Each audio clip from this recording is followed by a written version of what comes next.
Hello, thank you for joining us today for our Changing Point webinar on leading change in family businesses. It's great to have you here for this session.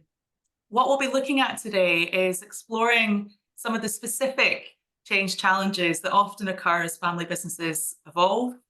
We're going to be considering some of the questions that every family business needs to be asking to support change leadership success. And we'll also be looking at what enables culture change across family businesses without losing sight of the founding principles and core identity. And as a family business ourselves here at Changing Point, this webinar topic is something that's particularly close to our hearts. So it's great to be here to have the conversation. To make you aware, you'll see that there's a Q&A box that you can use as we go through today's session to ask any questions that you have. And myself and Peter hope that we'll be having a really rich conversation today with lots of insight and learning shared. So while we will hope to get to some of these questions live in today's session, if we don't get to yours, don't worry, we're going to look to try and respond to the questions where possible as a follow-up to today's webinar. So please do use that box as we go through the session. Okay, for those of you who are new to a Changing Point webinar and joining for the first time, again, thank you for joining us today. My name is Jayne Ruff. I'm a coaching and occupational psychologist. I'm also the managing director and a second generation leader here at Changing Point. And I'm joined here today by Peter Facenna, managing director at Allied Vehicles Group. It's great to have you here, Peter. Thank you so much for joining us today to talk about leading change in family businesses and sharing some of the insights that you have learned along the way leading change within Allied Vehicles Group. Peter, if I could hand over to you just to tell us a little bit more about yourself and introduce us to Allied Vehicles Group, that'd be great. Sure. So I'm Peter Facenna, as you say, Managing Director of Allied Vehicles Group. So we're a family business, second generation I am, and we started business just over 30 years ago. So we celebrated our 30th anniversary last year. The business has really got several parts to it. We are the largest manufacturer of wheelchair accessible vehicles in Europe. We both trade in the UK and in the EU where wheelchair accessible vehicles are concerned. We manufacture taxis, school minibuses, and we also have a large after-sales division where we've got an accident repair centre, a Peugeot and Ford authorised repairer, mobile mechanics all over the UK. And we also have a retail shop which sells power wheelchairs and scooters, and a wheelchair accessible rentals division. We also own and operate Glasgow Tiger Speedway, which is a kind of side project, kind of more a ESG project than anything else, but that keeps us busy at the weekends. So in terms of the business, at the moment in family, there's my father, Jerry, who was the founder of the business, and he's now the chairman. I'm the managing director, as I say, and I've got two brothers. One is in the business. He's our corporate culture director, and the other brother isn't in the business. And we, the four of us, are the shareholders of Allied. This year will be my 25th year at Allied, and I've been managing director for 7 years. Fantastic. Thank you, Peter. Thanks for sharing that. And we thought to set a scene for today's webinar topic, it might be nice to start with a few family business numbers to look at. So we know that approximately 4 million family-owned businesses exist currently in the UK, employing around 12.2 million people. And there's a combined annual turnover of 1.9 trillion UK pounds generated by family businesses across the UK, which, looking at those statistics, I think there's a lot to be proud of as family businesses. And it also highlights the significant economic impact and prevalence of family-run enterprises across various industries in the UK. And a lot of those industries are represented, I know, here in today's webinar session. So, like any organisation, family businesses face different challenges and opportunities brought about by change. And in our work with family businesses like Allied Vehicles Group and Peter, we know that there are also some specific changes that can arise when leading change within family businesses. And I think these are really important for us to be thinking about and considering when we look at what's required to support the development of the confidence and capability of change management and change leadership success. For example, we know that succession planning and recruitment can bring some unique challenges to family businesses, and clarifying roles and responsibilities when we're thinking about the leadership transition and ownership transition within family businesses. It might be that getting the balance right at the top of the business around family and non-family members to support business development and growth is something that we're working on today, and in particular, thinking about how we ensure the successful and effective integration of senior leaders to the top of the organisation. As the business develops and grows, we might need to move away from some of the more informal ways of working and start to gain buy-in across the business to the implementation of more professional systems, processes, and practices. And it might be that we find that there's some greater resistance at times where changes seem to challenge some of our long-standing traditions, values, and ways of operating that have been passed down for generations. So there's a need to get the balance right between honouring legacy and supporting and driving innovation. And of course, the very nature of change in family businesses means that it can feel a bit more personal, which may mean that at times we need to navigate family dynamics as well as thinking about and focusing on the business needs. So looking at the list that we've got here today, it might be that some or all of these points are resonating with you as you think about the change opportunities and challenges that you're facing within your business. And our hope is that through the conversation that we're going to be having today, looking at where Allied Vehicles and ChangingPoint have worked together over a number of years to develop change leadership mindsets and behavioural capability to support Allied through a period of significant change, that we can offer some lessons learned and give some food for thought towards some of the specific change challenges and opportunities that you've brought with you today onto this webinar. So with that in mind, Peter, if I could ask you to set the scene first, please. Thinking back to 2019 when we first started working together, what were some of the specific change leadership challenges that you faced at Allied Vehicles Group?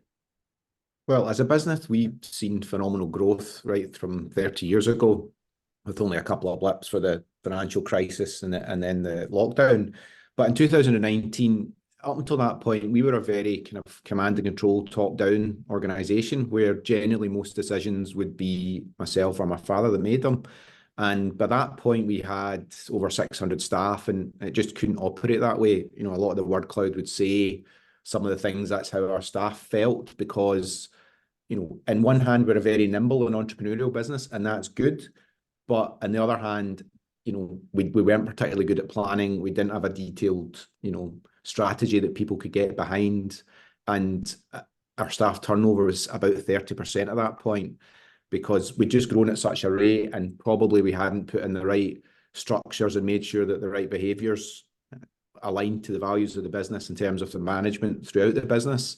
And, you know, in 2019, I created what was our operations board. Before that, it was really just the family that sat on the board, but we created an operations board that sat below that, where we actively went out and brought in experts in their field, whether that was in operations or HR or marketing or whatever, because, you know, my job as the leader of the business is to find people that are very, very good at what they do and enable them to flourish for the benefit of us and indeed themselves in their career. So we're going through a bit of change. You know, we had a bit of a blame culture.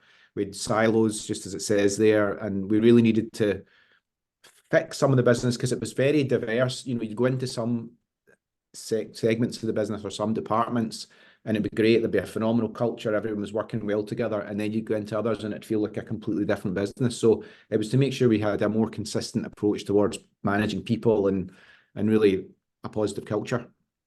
Right. And I know we've talked as well about the challenges that you have, even from a geographical perspective, given the nature of the work. Yeah, because we've grown so quickly, and it's really good that we've been able to stay in Postle Park. That's really important to us. We know it's one of the most deprived areas in the UK, but the way we've bought buildings, you know, we've got different departments that are 400 yards away from another department, and those people generally won't mix. So it's difficult then to break down those silos when they're not interacting or meeting each other for lunch or whatever it might be. So it was always more challenging, just the way of the geography of the site. Yeah. Okay. And what was it that you were hoping to achieve through giving some focus to the development of change leadership across the operations board that you put together and allied vehicles more broadly? I guess for us, it was becoming, we never want politics, we never want bureaucracy. We're never going to be that business, no matter, what size we are. So as it sits today, we've got 730 staff, but we still want to be a nimble family business where the people feel like they're a wider part of that family, where the family's all in the business and approachable.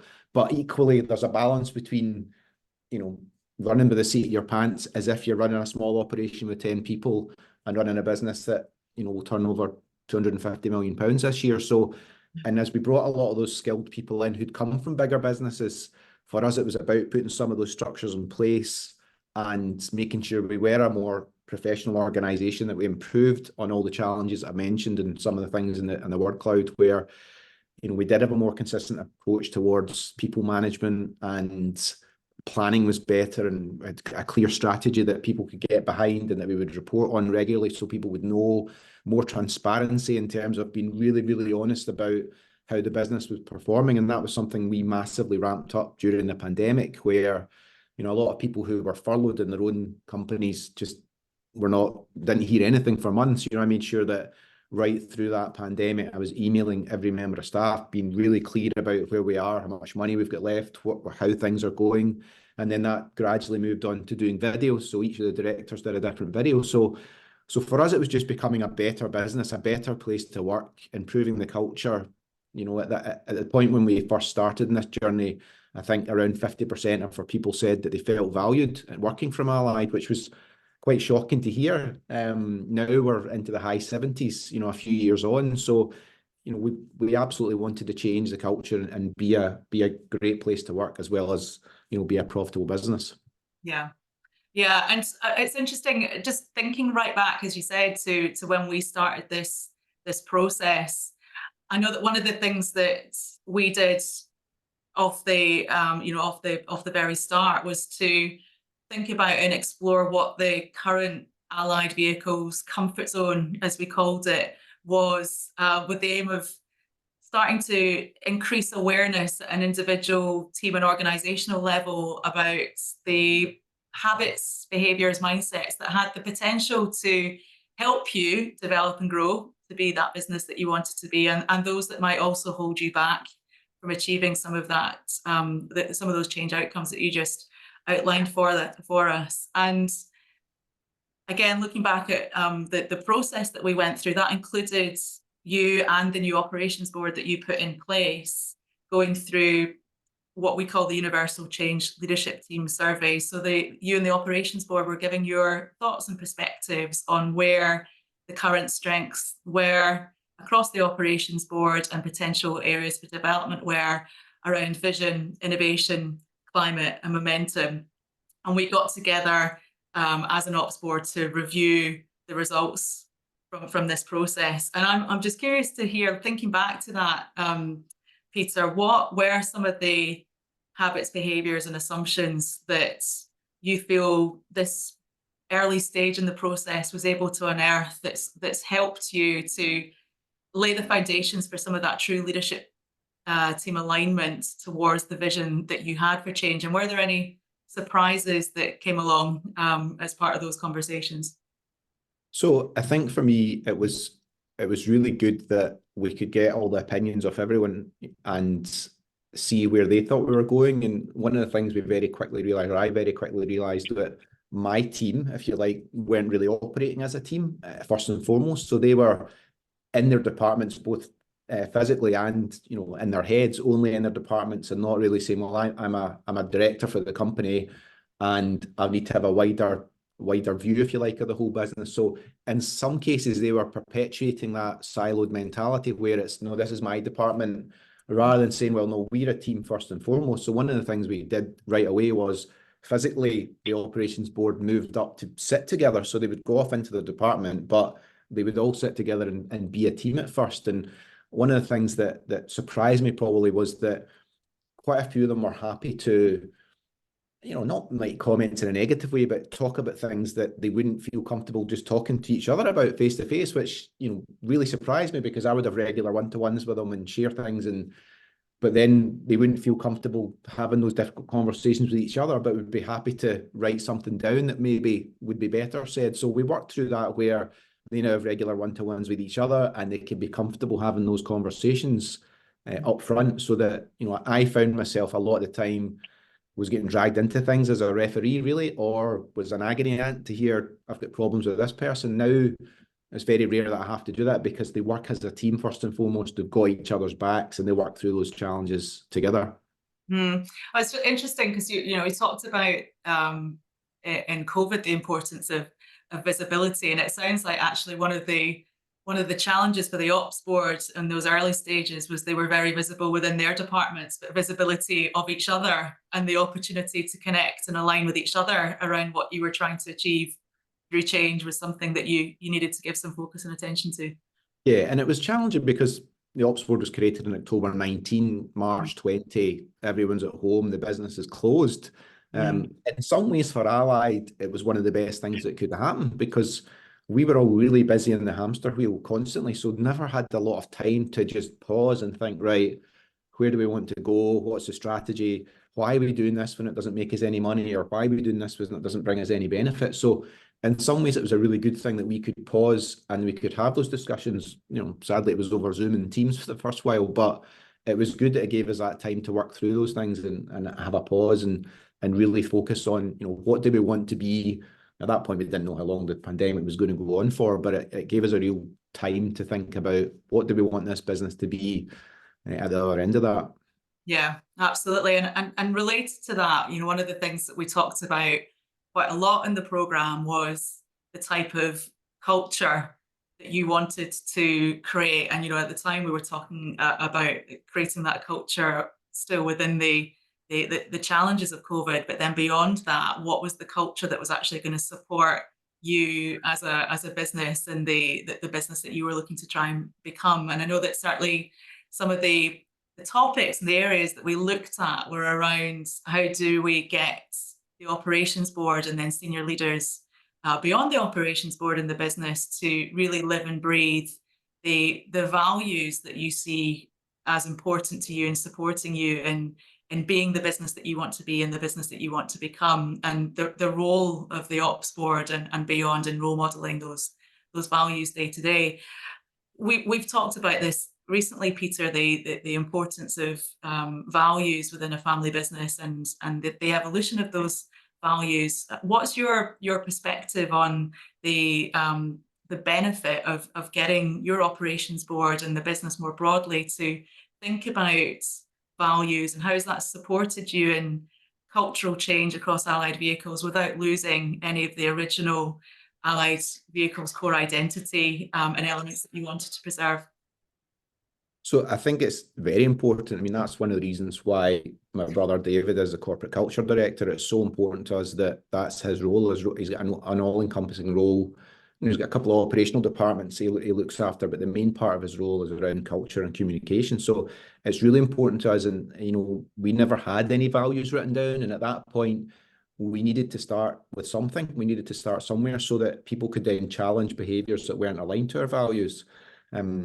We've recently, and as I said a minute ago, actually, because we didn't have it, some of the senior leaders were perpetuating some of the challenges that we had.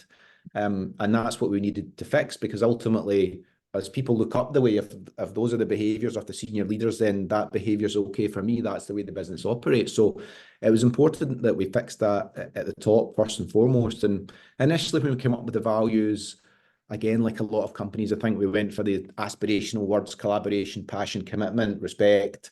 And a lot of those should really be a given now. So we've recently updated our values and said, they need to be authentic to what we are. It's not just aspirational words on the wall. So, our kind of mission statement now is we're a driven, high-performance family business that achieves our goals through engaging our people and maximising opportunities.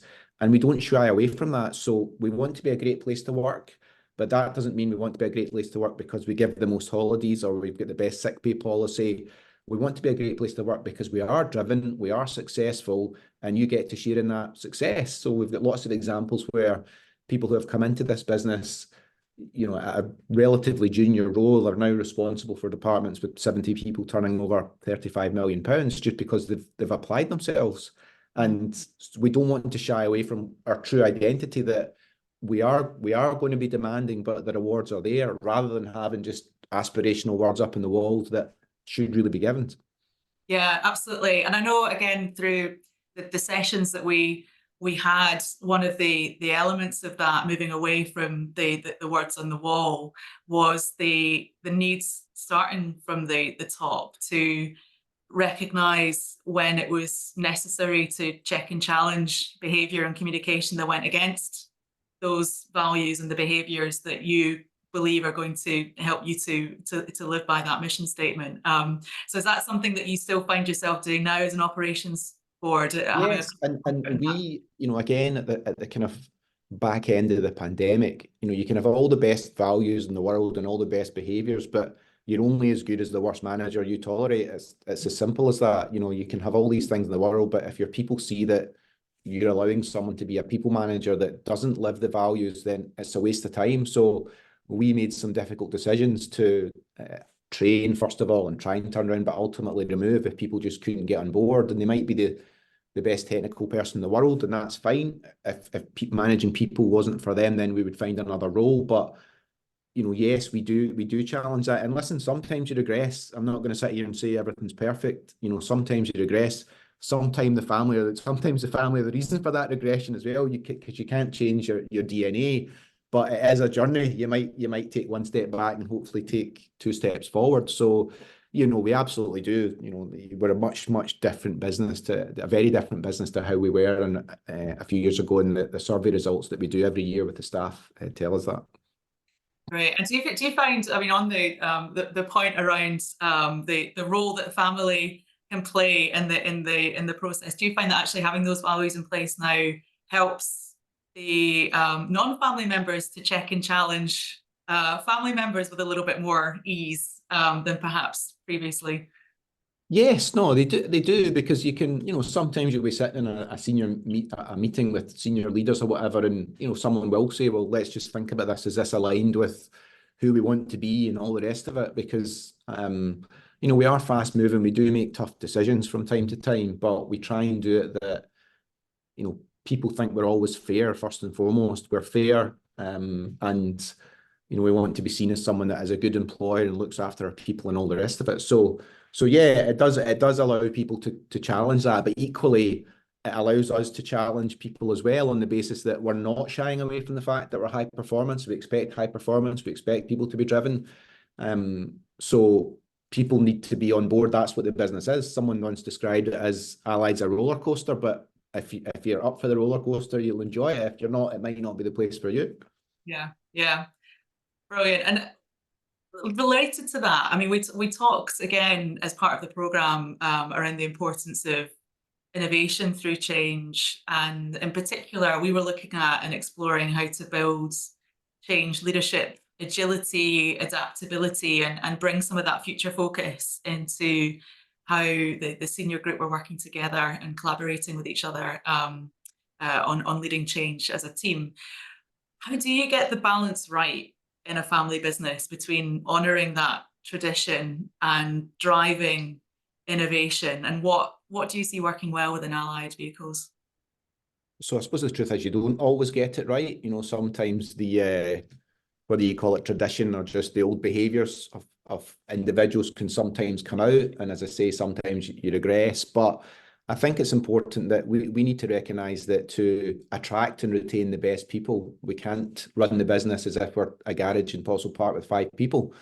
You know, we are a sizable business now, and a lot of the things that you put in place, whether it's around communication or processes or whatever, we need to become, and we are indeed becoming more professional in our approach to that. So, you know, that's part of why we brought in and strengthened up this team as well, because lots of people, as I say, come from bigger business than what Allied is today, so could bring a lot of the things they saw there. But equally, You know, some people who have come from big corporate businesses absolutely love it here because there aren't any politics, because decisions are made very quickly. So there is always a balance to get between, you know, being a nimble entrepreneurial business that can seize on ideas really quickly and move really fast, but also making sure that your people are on that journey and that they don't just think, you know, I'm bouncing all over the place and where are we going next? So there is definitely a balance to get between it. And it sounds like actual, you know, right from the get-go as well, being very clear around those expectations and how things work around here, whilst also having that openness to learn from the new blood coming into the business is, you know, is important. So, but, you know, first and foremost, having that clarity of expectations of what it's like to work within Allied Vehicles Group is what will help someone integrate into the business as successfully as possible.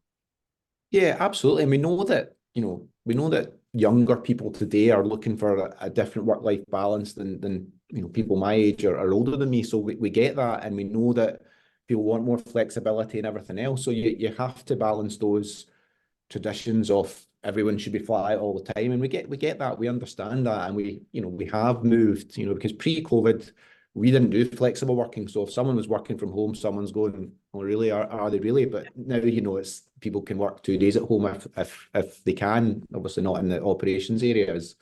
So we have moved a bit with the times on that front.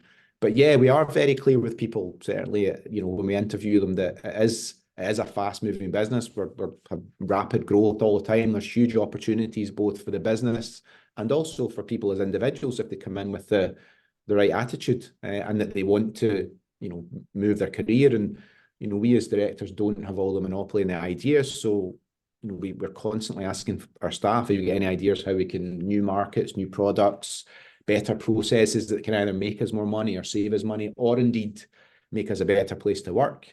And we're fortunate, Jayne, that the way ultimately we do make money is really nice because we do change people's lives. So people can really get behind that purpose that we move people, we make a difference to their life, or making life-changing products.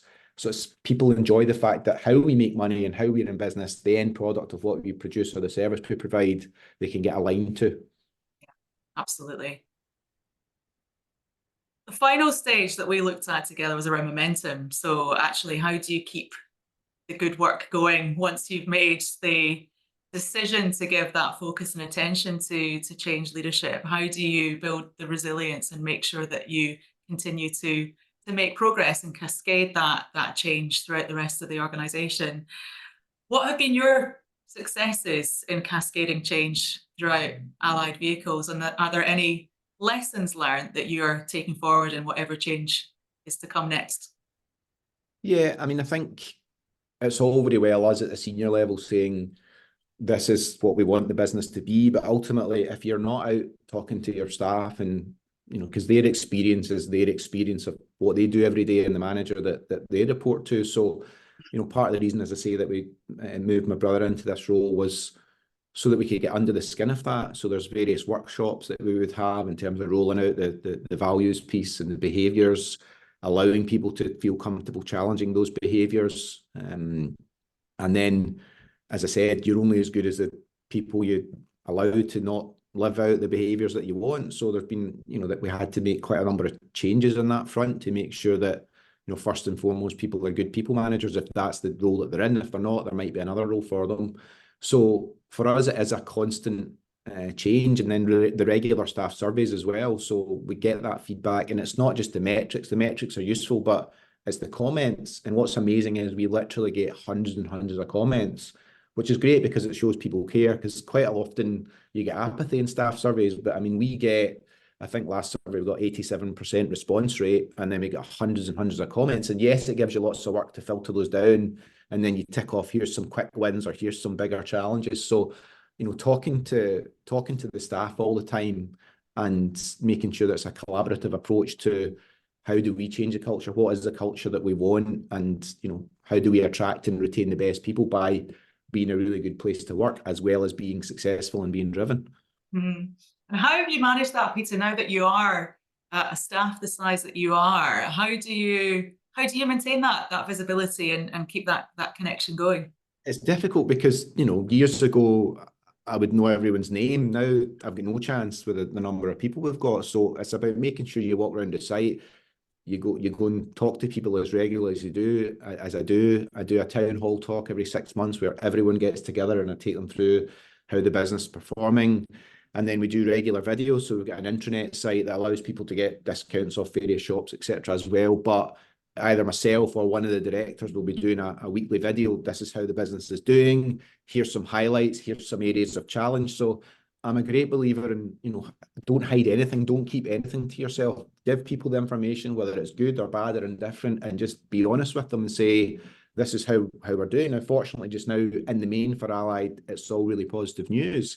But even when it wasn't, through the dark days of the pandemic, we were very, very honest with everyone. And I think they really appreciated that, because as I say, a lot of businesses just, the people didn't hear from them for months and months.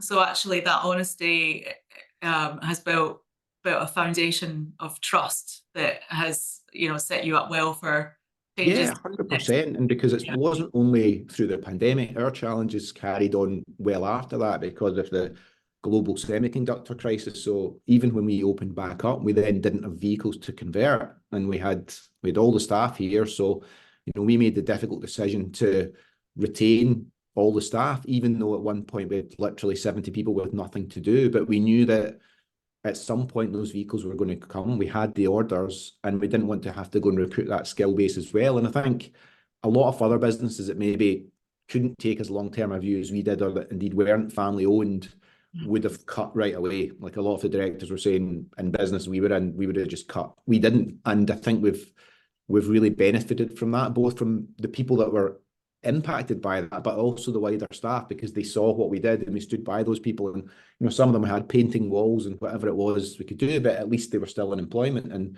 you know, they appreciated that. So, you know, we do take a kind of long-term view towards everything, and if we need to go back the way, we're always thinking long-term. Yeah, great. And what would you say, having now gone through this process of working together now as a very much a formed operations board, is the biggest lesson learned through the change process that you've been through so far, that you'll take on to the changes that are inevitably around the corner next? I think the biggest thing is, you know, getting everyone on board. You can't do it all yourself. You know, you might be the best business leader in the world, but you need people around about you to support you and to be on the same page. And I think pulling everyone together, getting them on the same page, and that's not just at the operations board. You know, we created a new, what we call a leadership group, which is, you know, our broader people managers, of which there's about 80 people. And, you know, we have separate sessions with that group, and we're very, very open. Again, we've provided coaching on how to do good one-to-ones. You know, we make sure, because loads of time in the surveys back in the day, people would say they'd never had a one-to-one. So now everyone in the company makes sure they get a one-to-one. And it sounds pretty basic, but in our business, it just didn't happen. And not just an operational, what you're doing today, what you're doing tomorrow. You know, the coaching is around, how are you? How's your family? What's going on in your life? All that sort of stuff. So I think it's really important to get people all on the same page to say, you know, yes, we want to be successful. Yes, we want to be driven, but we also want people to really want to work at Allied. And if they do work at Allied, we want them to stay, and we want them to have career opportunities that make them want to stay. Yeah, absolutely. And, you know, just that, even that style of coaching that you just described there makes me think of, you know, really embracing still that family culture, but in a way that scales it to an organization that's now hundreds of people. Yeah, because you can, right? I'd love to have a one-to-one with every single member of staff, but obviously it's not possible. But you need your managers to show that caring side that I believe as a family, that's us. Yes, we're driven, and yes, we want to be successful, but we still absolutely care about all our people and the wider community. You know, we've got a charitable trust now that we give away £20,000 a month to different charities, and we don't decide. You know, the staff decide what charities to support. So things like that to make sure that they do feel part of the wider family. You know, I go to every staff induction when I can, and when staff start on Wednesday, and meet them and tell them about the business and tell them about the opportunities and try and get them excited, you know, and the Allied journey, if you like, and their career, the start of their career with us. Yeah, fantastic.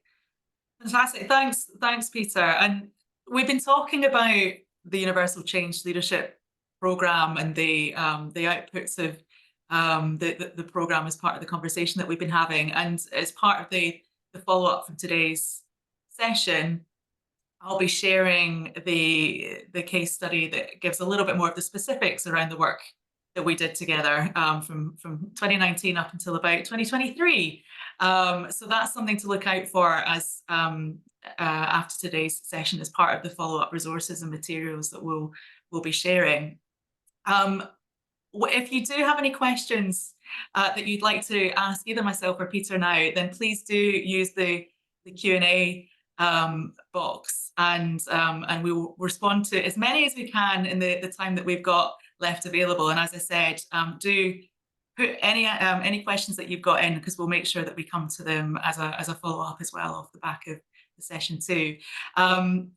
One question that I can see has come in just now is, if I've just started to expand my family business and hire non-family employees, what can I do to make them feel welcome and not left out? Peter, what would your advice be to that?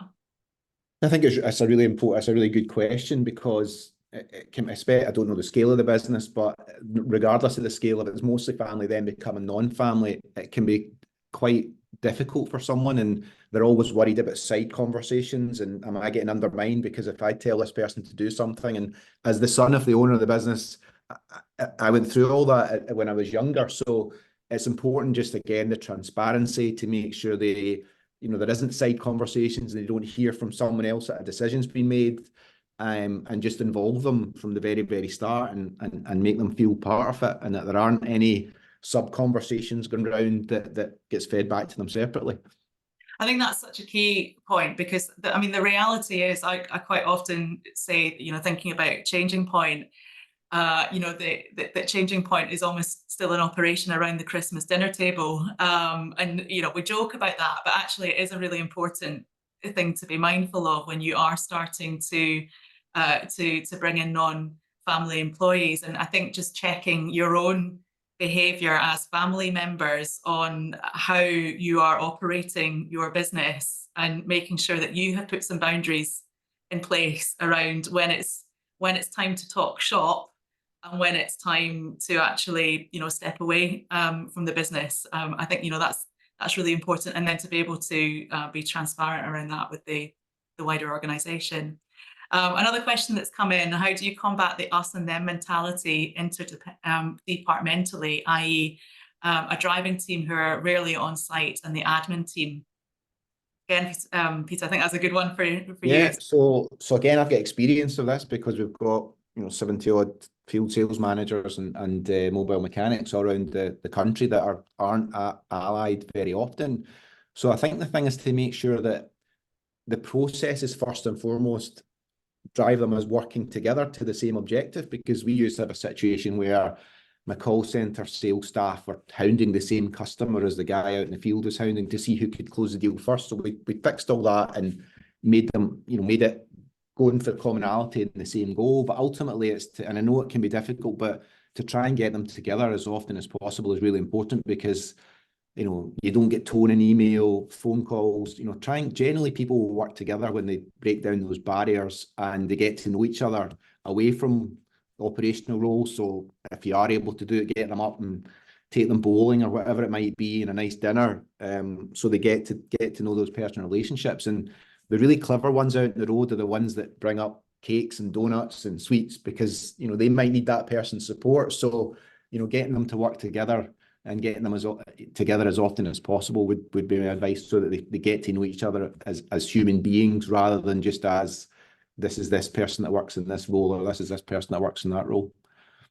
Yeah, and I think generally people, they find it really interesting to learn a little bit more about what other people in the business are doing too. So it's a bit of an opportunity to get insight into the world of a driver or the world of someone who works in the admin team. And I've certainly seen, thinking about from a kind of training and development perspective, if that is something that you do in your business, finding opportunities to bring people from across departments together for those sessions can be really effective, because it's a chance for them to actually see that perhaps the world isn't quite as different on in one team as it is on the other, and they've got similar challenges to work through, and that they can learn from and support each other.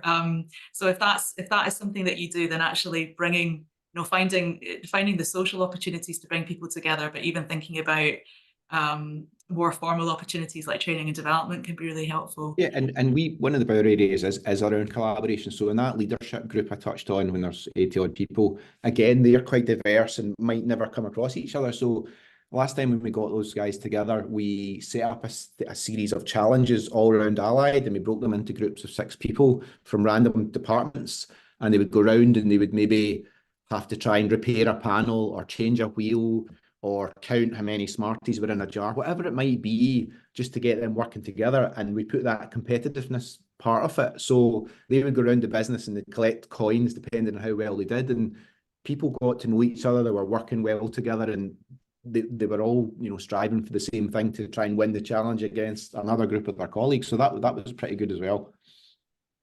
Another question that's come in, do you have any advice for easing potential friction between established management and new generation with bright ideas for change, either family or non-family?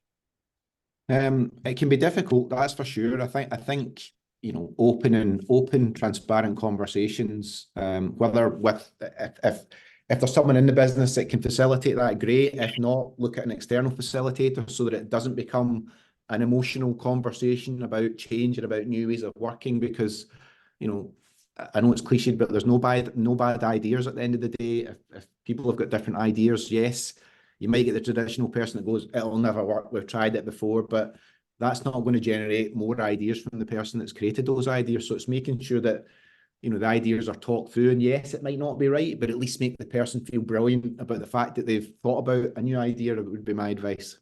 Yeah, absolutely.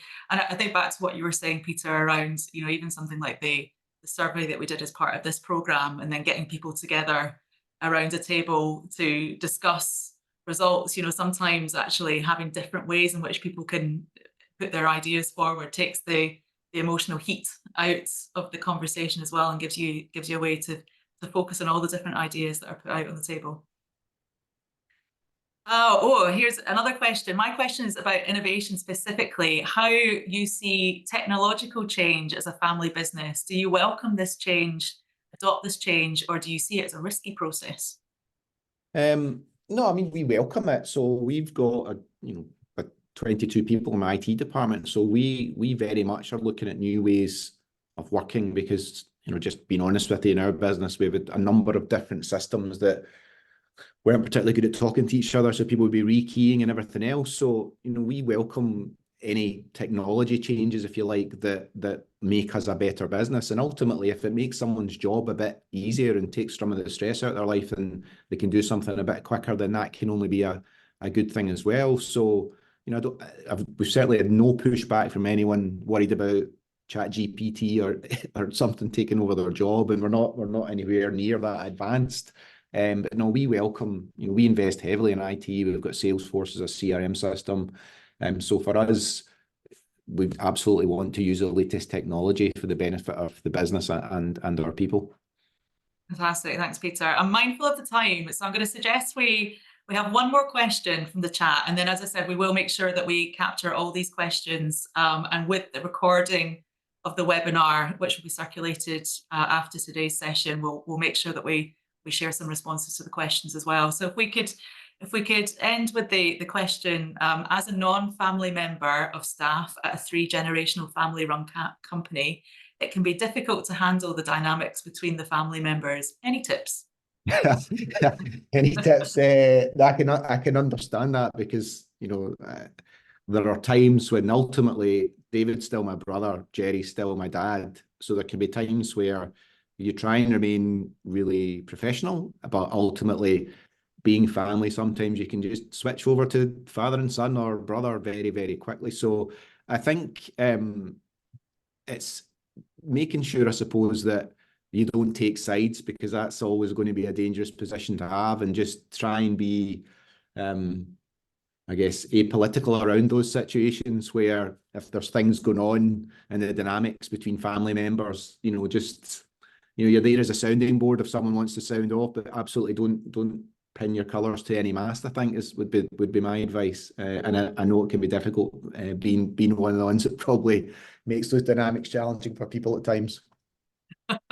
Yeah, and again, I think just, you know, what's been great about the again, thinking back to what you did as an ops board, Peter, where you mentioned that, you know, some of those early conversations with the group together were difficult and challenging, but it was creating an opportunity for people to have a space where they could talk freely and openly and honestly about how they felt the business was and what was working well, and what perhaps they where they felt there was room for improvement. So, you know, creating those opportunities and taking the lead on that as a family member, I think made the difference for you. Yeah, no, absolutely. It was, you know, because we want people to be able to say what they're thinking. We don't want anyone to fear in an organisation is one of the worst things you can have. We certainly didn't want any fear about someone being able to challenge us as a family or challenge the senior leadership team. So it was really important we created that. Yeah, so maybe perhaps a tip would be a bit of a encouragement to see if there's an opportunity to create that space within the organisation. To finish off, Peter, I would be curious to know if there was one question you believe every family business needs to be asking to support its change leadership success. What would that question be? I think the question's got to be, you know, from the leaders of the business or the owners of the business or whatever scale it is, you know, what do you want the business to be? What do you want it to be known for, to be known like to work there? And stay true to those values, because there is no point in saying some mission statement that we are this and we are that, when ultimately, if you bumped into someone in the street and said, what's it like to work there? They said, it's this or it's that. You know, be true to those values. As I said, that's what we decided to do, where, you know, yes, we want to be a really good employer, and yes, we want to be really successful, but that doesn't mean we've got the best flexible working policy. It doesn't mean we give the most holidays. It means that there's huge opportunities for people to come in with the right attitude. We'll provide training, you know, and we'll absolutely get them there. So I think first and foremost, decide what you want to be and then stay true to that. And, you know, there will be regression, as I said, sometimes that, you know, going through change, it's not easy. It's not an overnight thing. But if you keep on the path, the change will come. The change will definitely come, and getting people on board at a senior level and getting your key managers as well, that you will have key managers that are just brilliant people managers and brilliant and will just inherently get the culture that you want. So making sure that they're visible and able to push that through and indeed challenge behaviours where they're not aligned to those values. Fantastic. Thanks, Peter. And thank you, everyone, again, for all the questions. Sorry, we've run out of time to cover them all. It's fantastic to see that there's so many that have come through. We will make sure that we capture all of those and again, get the responses out as part of the follow-up. So thank you, everybody, for joining us today. I hope you found the session useful, valuable, and insightful. Thank you so much again, Peter, for joining me for the conversation. I've really enjoyed it. It's been great to have you along to talk about leading change in family businesses. And to everybody else, we hope to see you at a future Changing Point webinar soon. Thank you very much. Thanks.